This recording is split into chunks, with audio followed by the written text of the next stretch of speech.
Für das Schweinefilet auf Ratatouille-Gemüse benötigen wir 2 große Schweinefilets, 2 Paprikaschoten in Rot und Gelb, 2 Zwiebeln, 150 Gramm Champignons, eine Zucchini, Rosmarin, Oregano, Eiweiß, 1 Esslöffel, 1 Esslöffel Olivenöl und Pfeffer und Salz. Herzlich willkommen und hallo bei 4 Reifen, ein Klo. Wir machen heute etwas im Omnia-Backofen und zwar Schweinefilet auf Ratatouille-Gemüse. Dazu benötigen wir für Ratatouille natürlich ganz viel Gemüse. Und als Kräuter habe ich frischen Oregano und frischen Rosmarin. Ihr könnt natürlich auch getrocknet nehmen. Von dem Oregano solltet ihr ungefähr 2 Teelöffel haben und von dem Rosmarin etwa 1 Teelöffel. Wenn ihr möchtet, könnt ihr natürlich mehr nehmen. Das bleibt natürlich euch überlassen. Ja, Eiweiß ist auch drin. Eiweiß ist eine Paprikapaste. Die kriegt ihr fertig zu kaufen. Die gibt es in 2 Geschmacksrichtungen. Einmal mild und einmal scharf. Wer natürlich schärfer haben möchte, sollte zu der scharfen Variation greifen. Und wer es nicht so ganz so scharf mag, der kann natürlich das milde nehmen. Ich habe auch das milde genommen, weil wir nicht so viel gerne scharf essen. Nein. Wir werden jetzt als erstes erstmal die Marinade vorbereiten, weil damit wird auch gleich das Schweinefilet etwas eingepinselt und anschließend das Gemüse da drin mariniert. Deswegen werde ich jetzt erst die Marinade vorbereiten, werde das Eiweiß mit dem Öl mischen, werde die Kräuter hacken, dazugeben, alles mit Pfeffer und Salz würzen und das Ganze dann etwas auf dem Fleisch geben und einpinseln.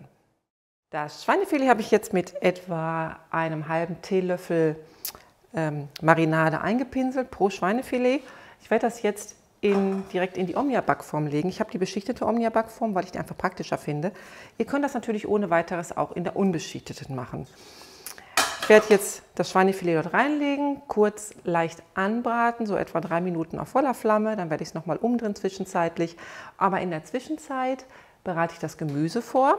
Und dafür werde ich die Paprikaschoten entkernen, in kleine Würfel schneiden, die Zwiebel schälen, in dünne Scheiben schneiden, die Champignons anschließend in Scheiben schneiden und die Zucchini in Würfel. Das Ganze gebe ich dann in die Schüssel und mariniere das mit der Eiweißmarinade. Ich werde das Schweinefilet jetzt herausnehmen, auf den Teller legen und dann das Gemüse in die Omnia-Backform füllen und anschließend die beiden Schweinefilets wieder drauflegen.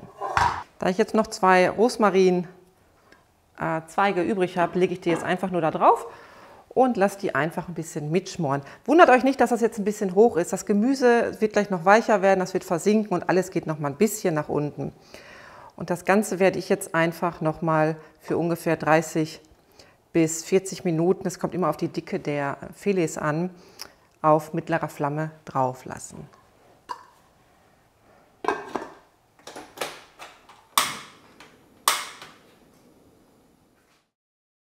Meine Schweinefilets waren jetzt 40 Minuten drin und wie ihr sehen könnt, ist alles ein bisschen kleiner geworden. Sowohl die Filets als auch das Gemüse. Aber das sieht richtig lecker aus. So. Ja, sieht richtig lecker aus. Und das riecht auch so gut. Also es ist natürlich immer ein tolles Rezept für, auch in dem Fall ist es auch mal wieder Low Carb, weil es ist keine Kohlenhydrate, fast keine Kohlenhydrate drin, das sind ja Low Carb und nicht No Carb. Und ja, ich hoffe, euch hat das Rezept gefallen. Das ist natürlich wieder ein sehr einfaches Rezept. Alles, was ihr im Omnia machen könnt, könnt ihr direkt dort machen, weil ihr wünscht ja immer Rezepte, wo ihr keine Pfanne benutzen müsst, keinen zusätzlichen Topf und ähnliches.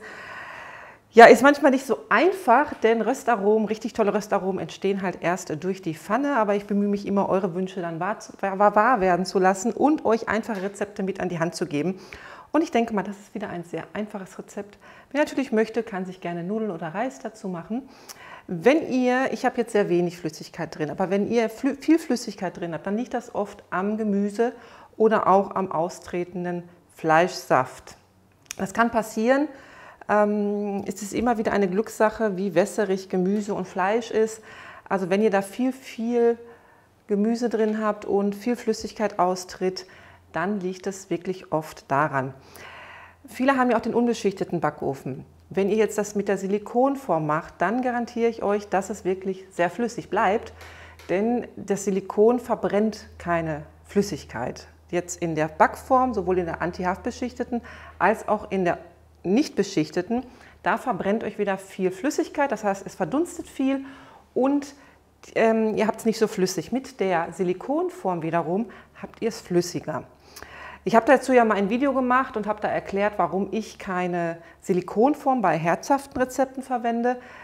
Ich verlinke euch das Video nochmal, schaut auch nochmal rein, denn da gehe ich wirklich ganz explizit darauf ein, warum ich da die Silikonform nicht verwende, unter anderem wegen dem Hinweis, den ich gerade schon gegeben habe, dass es halt flüssiger bleibt. Ja, aber in dem Sinne sehen wir uns bestimmt im nächsten Video wieder. Ich hoffe, wie gesagt, es hat euch gefallen und ihr probiert es aus. Da freue ich mich auf eure Kommentare. Bis zum nächsten Mal.